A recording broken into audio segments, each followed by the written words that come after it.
studijos Bulant partnerė ir kraštovaizdžio architektė Agnė Dailidaitė.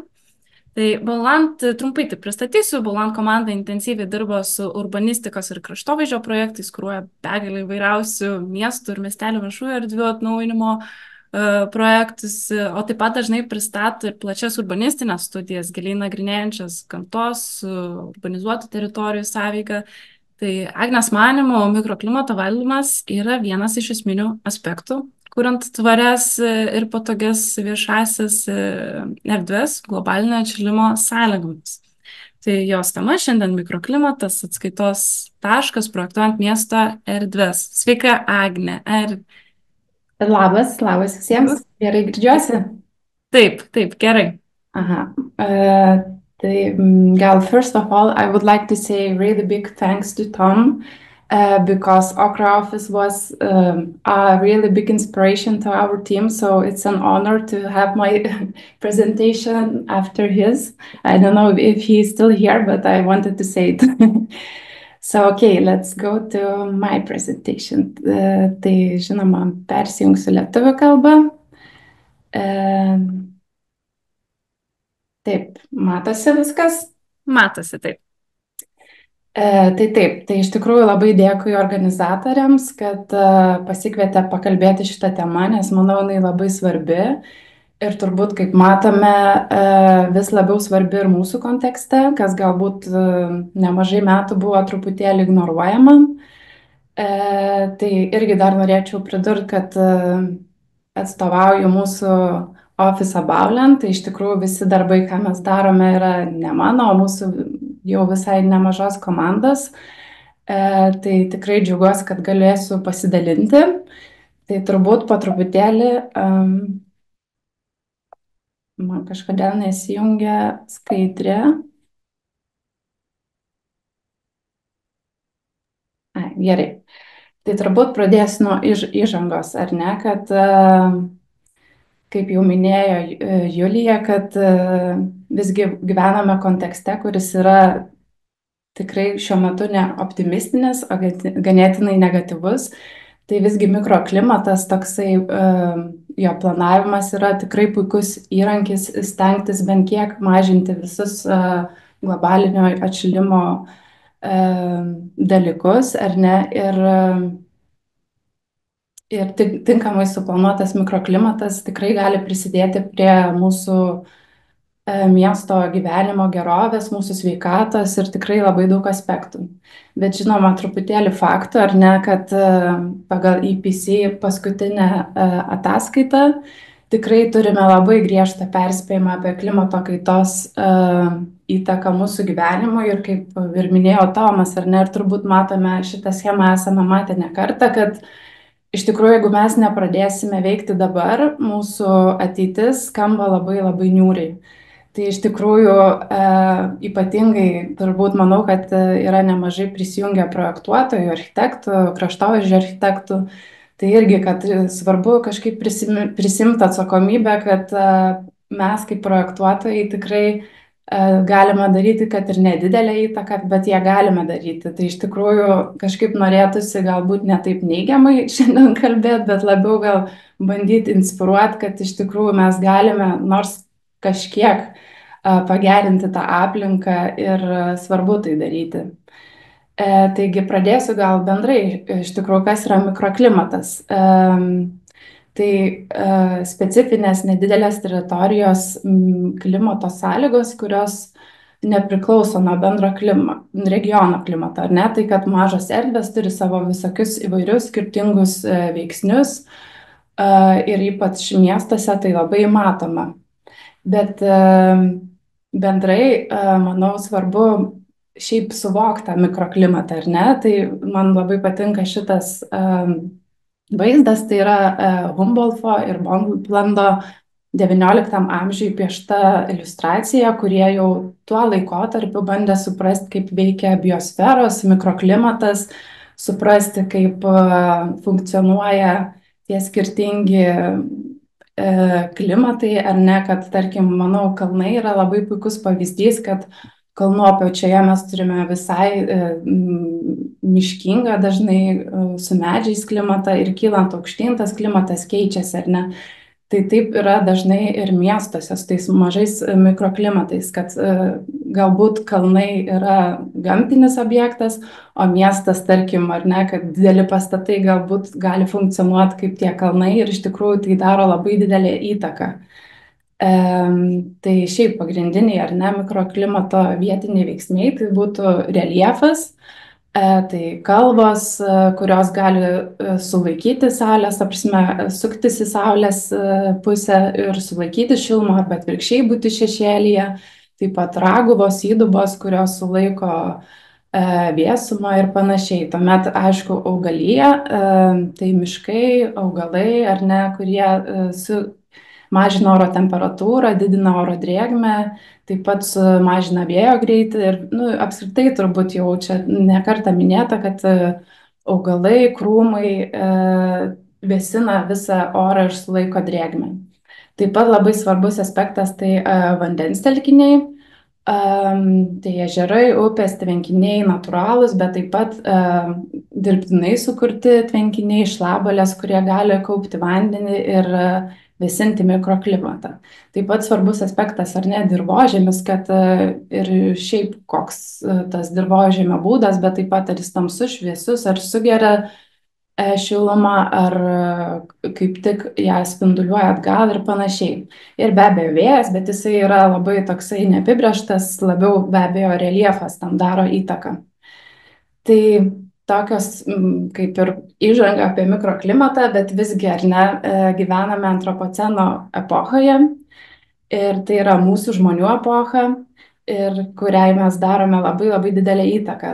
Tai visgi irgi svarbu ar ne pabrėžti, kad jau nuo pat senų laikų epolis, polis, metropolis jau tuomet teršdavo aplinką ir tikrai jau nuo tų laikų miestai yra užteršti, perkaitę, nualinti transporto kamščių ir žmogaus veiklos.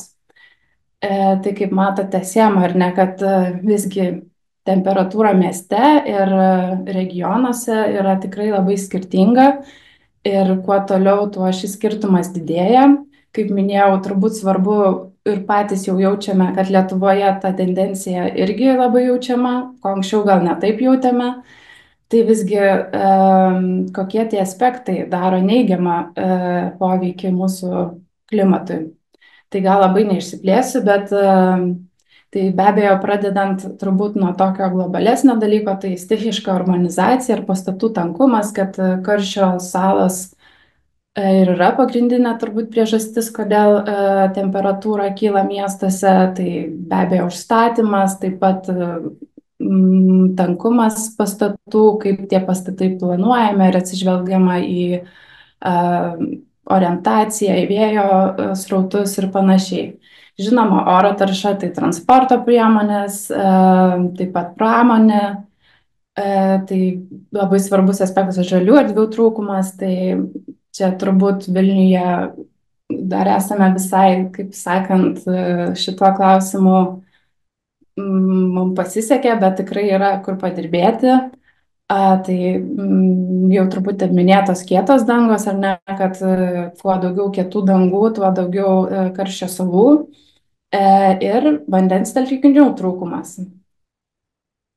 Tai vėlgi norėčiau turbūt pabrėžti, kad netgi mūsų, kaip čia kasdienis gyvenimas daro labai didelę įtaką, kaip mes gyvename, kur gyvename, bet kaip projektuotojai, kad tikrai galime nors truputėlį tai nulemti projektuojant pastatus tvariai ar viešas erdves įtraukti tuos pagrindinius principus.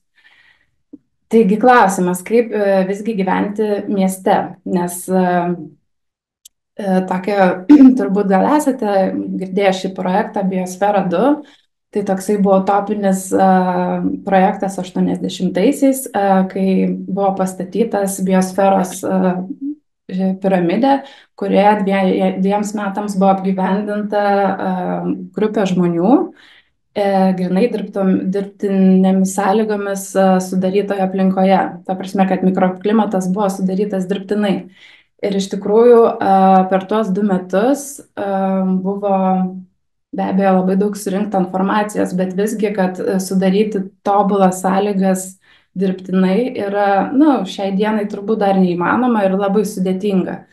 Tai gal tokia irgi kaip ir inspiracija, kad visgi mes dirbtinai to nesusikursim, gyvename Žemėje ir tikrai daug tų aspektų gauname iš Žemės ir tuo reikia naudotis ir saugoti ir stengtis kažkaip įveiklinti ir tuos principus naudoti, ar ne? Tai, tai irgi galbūt ir šitas projektas ir apskritai parodė, kad visgi reikia planuoti skirtingais masteliais, kad tas pats mažas mikroklimatas kaip ir jisai labiau veikia lokaliai, bet visgi tie skirtingi masteliai irgi yra labai svarbus, ar ne, jeigu mes gyvename mieste, kas yra šalia miesto ir panašiai, regioninis planavimas, rajonų planavimas, kad šitie visi aspektai vis tiek yra labai susiję ir kad negalime žiūrėti vien tam mikromastelėje, kad visą laiką turime labiau planuoti sistemiškai. Tai jeigu taip jau pereinant prie mikroklimato gerinimo principų mieste, tai čia gal jau, manau, trumpai, ar ne, kad po to gal pavyzdžiuose daugiau apie tai papasakosiu. Tai be abejo, kad pirmas aspektas, ar ne, yra želdynų plėtra, didinti želdynų plotus mieste, tuomet vandens telkinių kūrimas, šlabalių kūrimas, vandens sugerimas, taip pat miesto planavimas, kad išsaugoti vėjų koridorius, taip pat tankumas, kokybiškai planuoti užstatymą ir erdves, kad būtų prieinamumas. Žinoma, infrastruktūros sprendimai, tai kad naudoti šviesias dangas, taip pat sugeriančias dangas, kad karščio salų poveikis būtų mažinamas.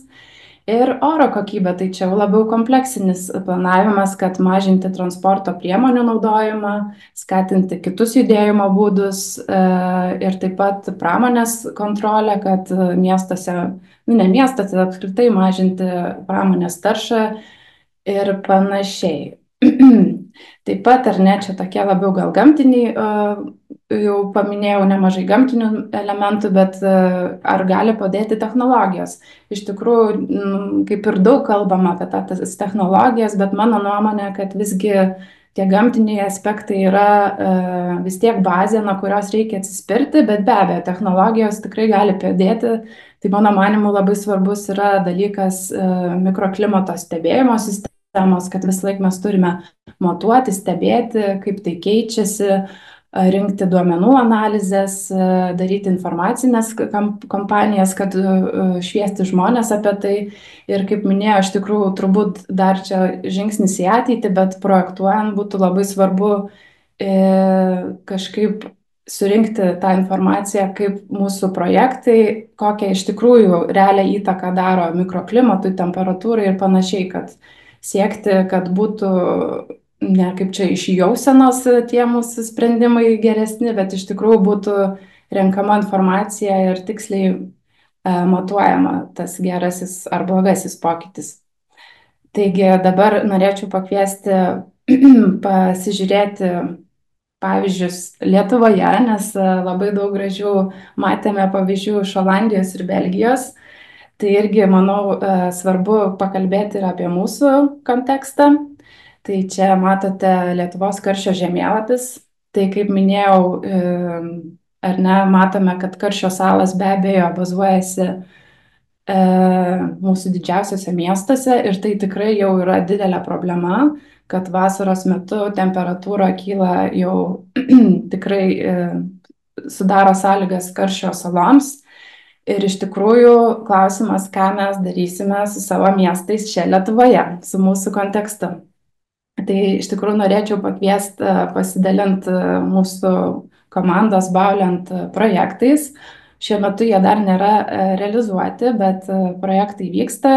Na, tikimės, kad jie greitu metu ir įsigyvendins. Tai kaip minėjau apie tos skirtingus mastelius, tai norėčiau pirmiausia pradėti šiek tiek nuo didesnio mastelio, tai nuo karoliniškių urbanistinės studijos, kurios metu, jeigu taip šnekant bendrai, tai buvo tikrai plati studija, kuri atliepė ne tik mikroklimato aspektus ir daugiau, bet šiandien gal daugiau norėčiau apie mikroklimatą pakalbėti. Tai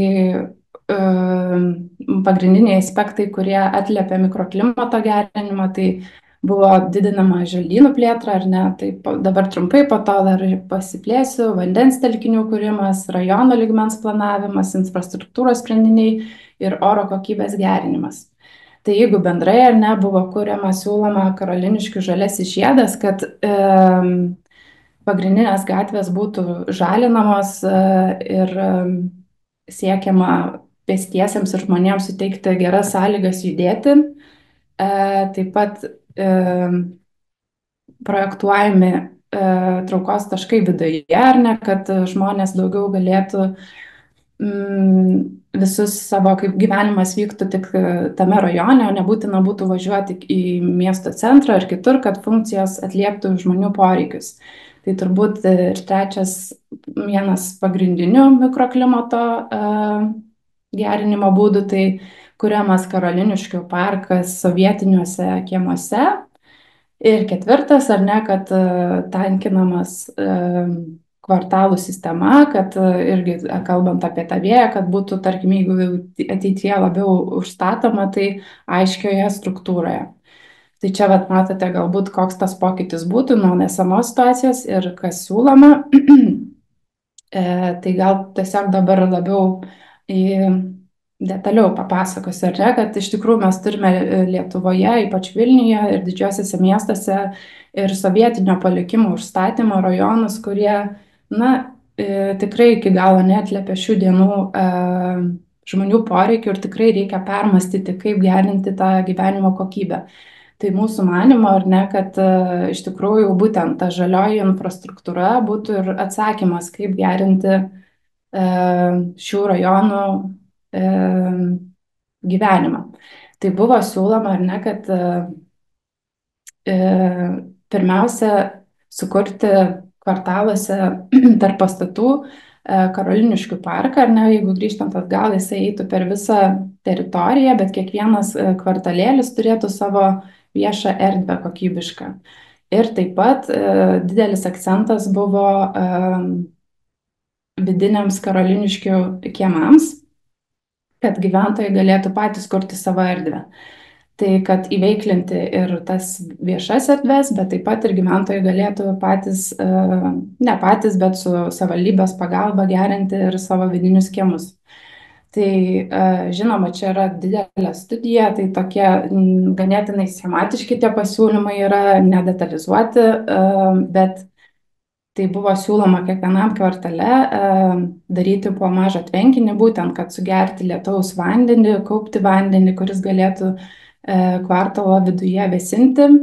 Taip pat be abejo daug siūloma gerinti bioįvairovę, sodinti daugiau medžių, saugoti medžius, kurie jau yra ir saugoti, užtikrinti gerą priežiūrą. Taip pat alėjos būtų žalinamos aplink, kas irgi suteiktų tokį buferį nuo gatvės. Na ir kaip minėjau, jau tuomet, kad kiemuose žmonės galėtų irgi, ar ne, kad buvo irgi siūlomas, tarkim, kiekvienam kvartalui turėti po parkavimą, daugiaaukštį parkavimą, kad atlaisvinti daugiau kiemus nuo automobilių, nes žinome, kaip atrodo sovietiniai mikrorajonų kiemai. Tai galbūt irgi per pjūvį matome, kad esama situacija ir siūloma, kad atsiranda ir vandens surinkimas natūralus, taip pat daugiau žalumos, medžių, sistema bendra ir parkavimo sprendiniai būtų išspręsti, įveiklinti pirmi aukštai ir daug kitų dalykų, bet turbūt vizualiai akivaizdžiausia pamatyti rezultatą vizualiai, tai čia tokia koncepcija, ar ne, kad šiai dienai kiemai atrodo taip, o būtų siūlymas, gal inspiracija, kad jie galėtų atrodyti visai kitaip, kad žmonės tikrai galėtų turėti kitą gyvenimo kokybę savo kiemuose. Čia labiau jau vieša erdvė, ar ne, kad šiai dienai jinai atrodo taip, galbūt irgi sovietinėse kiemuose yra tau vertybių, kad yra daug senų medžių, bet visgi yra seni medžiai ir žolė, tai kad irgi galėtų atsirasti, ar ne, šlabalės, nuo gatvių surenkančios lietų, taip pat nauji takai kokybiški įveiklinti pirmi aukštai. Tai, tai tiek apie karoliniškių projektą. Labai tikimės gal ateityje kažkada kažkokie sprendimai bus įgyvendinti. O toliau truputėlį apie Mamutų parką. Tai pabandysiu trumpai, matau, laikas spaudžia.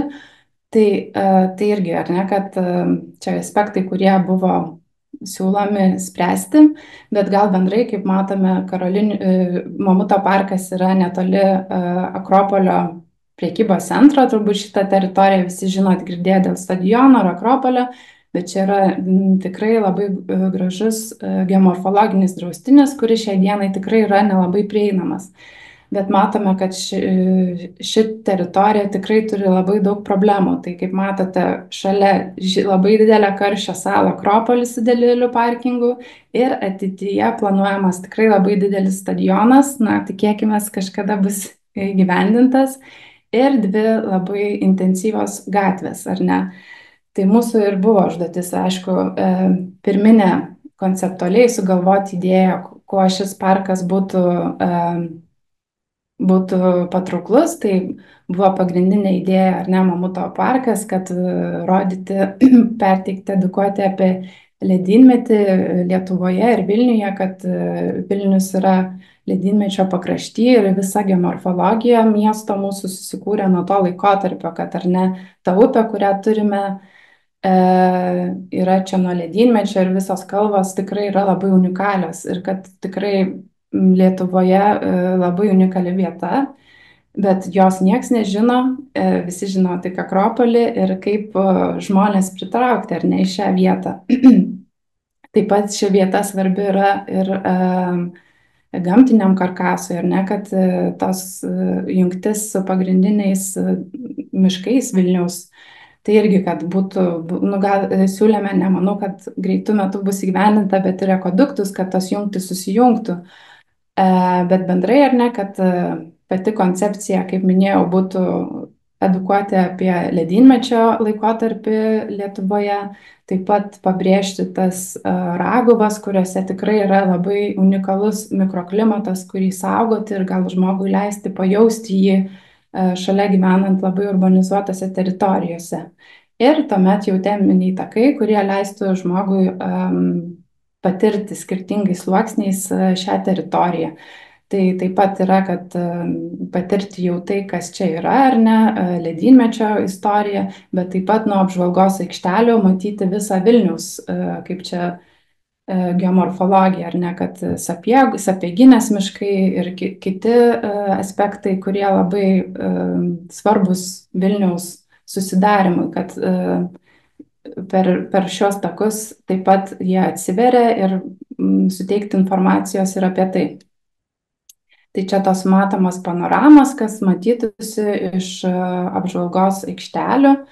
Taip pat kalbant apie kraštovaizdžio koncepciją, ar ne, tai kad šiaip labai didelė teritorija būtų saugoma, kaip ir vadinamos baltosios zonos, kur žmogus neina ir nesikiša ir toliau miškas veši ir yra draustinis ir į jį nesikišama. Tuomet atkuriami miško buferis kai kuriuose zonose, kur dabar yra susidarę laukai, tikrai miškas išnykęs dėl tam tikrų priežasčių. Ir taip pat tvarkomi želdiniai palei takus, kad irgi stiprinamas tas ekologinis aspektas, bioįvairovė ir panašiai.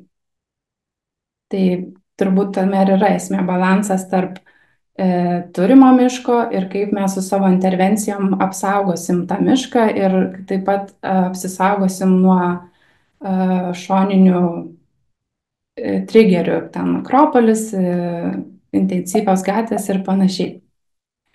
Tai va, tai čia dabar gal jau tikrai neišsiplėsiu, tai tiesiog planas ar ne, kaip taip atrodo, ir turbūt gal inspiracijai tos apžvalgų aikštelės, kad nuo jų atsiveria tikrai gražus Vilniaus vaizdai. Šitaip atrodytų jau pažintinės tos aikštelės, vadinamos mamutų regyklos. Taip pat būtų tiltas virš Raguvos, kur būtų galima pajausti esamą mikroklimatą. Tai taip pat šlapvalės planuojamos, vandens surinkimas natūralus ir panašiai. Tuomet gal jau matau, Julija, turbūt laikas truputį spaudžia. Truputėlį, jo, tai Gerai, galima. pabandysiu tuomet greičiau. Tuomet kitas projektas Trakų miesto sodas. Tai irgi aspektai, ar ne, kurie gerinami Trakų miesto sode, bet turbūt svarbu pamatyti esamą kontekstą. Tai ar ne, Trakuose esame buvę ne kartą, bet ar ne, ten yra ne tik istorinis kontekstas, bet yra ir gyventojai, kurie gyvena taip pat sovietiniuose daugiabučiuose ir čia nuo seno yra šita teritorija, kuri vietinių netgi vadinama Sahara. Tai irgi, man atrodo, labai atspindi tą, kad ši vieta yra labai plika, nuoga, nėra augalų ir vasaros metu jinai labai kaista ir žmonės ją naudoja, bet tikrai ne tokia kokybė, kokia galėtų. Tai mūsų buvo siūlymas, buvo poreikis išlaikyti stadioną, bet be abejo žalinti ir keisti tą kokybę. Tai ar nebuvo pagrindiniai koncepciniai naratyvai, tai kad gerinamas naujų takų sistema, kuriama vietoviai būdingos natūralios gamtos sistemos, skirtingos funkcinės zonos ir turbūt vienas pagrindinių aspektų, kad atkuriamas vandens naratyvas, kuris per laikotarpį buvo pradingęs. Tai jeigu čia trumpai, kad ar ne du ežerai buvo susijungę per čia šitą jungtimi, bet per laikmetį ta jungtis dingo. Tai mūsų irgi siūlymas, ar ne, kad tais mažais tvenkiniais parodyti tą naratyvą buvusi, kad čia buvo vanduo anksčiau, kad tai buvo vienas didelis ežeras ir kad svarbu tai atkurti. Be abejo, dėl istorinio naratyvo, bet taip pat dėl ir ekologinių aspektų, ar ne, kad irgi tai būtų šlabalės, kuriuose sugeriamas vanduo ir šita zona būtų labai gamtiška ir vėsintų tikrai bendrai aplinką ir gal būtų kompensacija tam visam stadionui, kuris vis tiek ten liks, kad būtų ar ne irgi viešoje erdvėje balansas. Tai taip atrodo pagrindinė erdvė. Čia irgi matosi pjūvėse, kad vandens surinkimas ar ne, kad bendrai tikrai planuojama daug naujų augalų, vietinių būdingų, galbūt net trakams esame konsultavęsi su vietinė biologija. Ir kad tikrai ta bioįvairovė būtų didinama negu yra dabar. Tai čia ar ne. Taip pat labai svarbu paminėti dangas, nes tikrai visos dangos planuojamos vandenį sugeriančios, tai ir iš tų akmenukų danga, tuomet acijos ar ne kažkokie akmenukai. Galbūt sporto aikštynų idėja mažiau sugeriančias vandenį, bet tikrai labai smagu, kad ir miesto savivaldybė labai tiki šitomis dangomis, nes kartais tikrai nėra lengva įtikinti klientą, kad būtent būtų sugeriančios, tai tikėkime, taip ir bus įgyvendinta. Tai čia gal irgi labai jau neišsiplėsiu, bet kad buvo skirtingos zonos numatytos grinai želdinimo, kad tie skirtingi irgi mikroklimatai kurtųsi ir šioje erdvėje, tai kad labiau naturalistinis, labiau toksai funkcinis, bet gal ir dekoratyvus, kad žmogui būtų malonu ir jaustis kažkaip pakylėtai, labiau miestiškoje parko erdvėje ir tie jau pašonės, kurie yra labiau kaip buferis, ar ne, nuo pastatų, gatvės ir panašiai. Tai čia jau turbūt daugiau mažiau viską ir papasakojau. Ir čia dar inspiracijai, kaip atrodo ta naturalistinė erdvė. Ir labai trumpai tada, kad aš manau, gal yra nemažai architektų čia, tai kad irgi truputį pabandyti inspiruoti, kad net ir mažose erdvėse, tarkim, projektuojam pastatą ar turint nedidelę viešą erdvę, kad visgi irgi galima sukurti tą didelę kokybę. Tai čia yra Neries skveras, tai buvo konkursas organizuotas Tai irgi, ar ne, kad tai yra istorinis paveldo teritorija, kad netgi tokia teritorija vis tiek galima, kaip sakyti, savo užsikelti kartelę anksčiau, aukščiau ir bandyti, ar ne, projektuoti, saugoti medžius, tuomet projektuoti didesnę bioįvairovę, taip pat nuo pastatų sugerti vandenį į planuojamas šlabalės, taip pat projektuoti augalus su salelėmis, kurie galėtų sugerti. Tai čia taip atrodo, ar ne, planas, kad vis tiek tų vandens aspektų atsiranda net ne vienas, kaip ir fontanas, kuris irgi gaivina, tuomet šlabalė, kuris sugeria vandenį ir vėsina visą mikroklimatą. Taip pat čia ar nesugeria vandenį ir nuo gatvės, ir nuo pastato, kad iš tikrųjų tie aspektai įmanomi. Čia ar ne pjūvis taip atrodo, bet galbūt vaizdiškai visada lengviau suvokti, tai kad ta tikrai erdvė būtų gyva, bet kartu ir gamtiška, natūrali. Ir tuomet dar vienas paskutinis projektas, Gavelės skveras, tai irgi labai nedidelė vieša erdvė. Vanagėlio gatvėje, ar ne, ir kad iš tikrųjų ta maža erdvė irgi gali su savo ta prasme, planuojant augalus, didinant bioįvairovę, sukurti tą tikrai labai gerą kokybę miestui ir miesto gyventojams.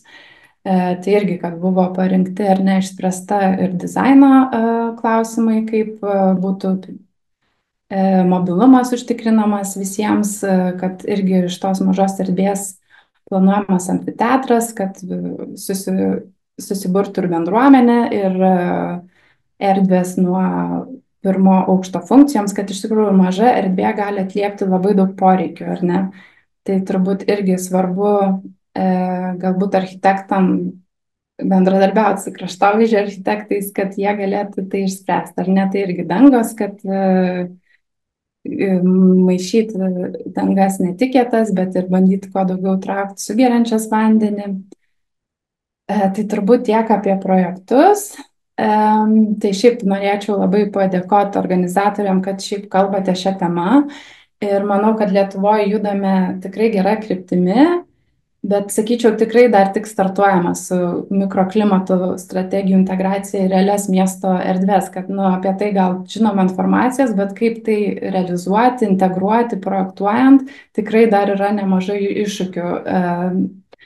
Tai, sakyčiau, gal toks linkėjimas, kad reikėtų iš teorijos pereiti į praktinių žinių pritaikymą ir nebijoti keisti tas nusistovėjusias projektavimo normas. Tai čia kalbant apie trinkeles ar ne, ten tie patys medžiai kažkokie labai monotoniški, kad tikrai visą laiką stengtis eiti vieną žingsnį pirmin ir kažkaip neužsisėdėti tarp tų nusistovėjusių nuostatų.